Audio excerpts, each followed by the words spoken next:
Good morning, everyone. Yesterday we talked about free will. We talked about the scope and parameters of that. We looked at God's goodness and His love, and evidenced by the fact that He gives us free will. He doesn't take us over like a demon would. When you read about them in the Bible, that they would take over their subject, they would cause them harm. A lot of times they would end up not having any clothes on, and just how terrible that was when a being takes over another being and that the person has no control. So the fact that God lets us choose our path, choose our destiny, is a sign and evidence of His love.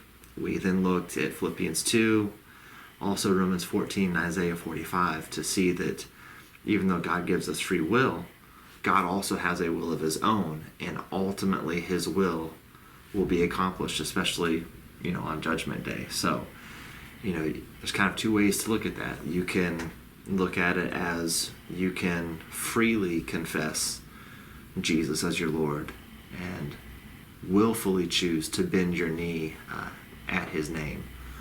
And if you don't want to do that, that's your choice. But on that day, every knee will be made to bow, and every tongue will be made to confess and to acknowledge that Jesus is Lord. There'll be no arguments for or against. It'll be a fact that nobody will be able to deny. And my hope is that we will acknowledge that fact now in this life before it's too late.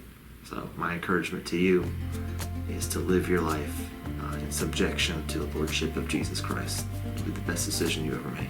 And I also hope you have a blessed week.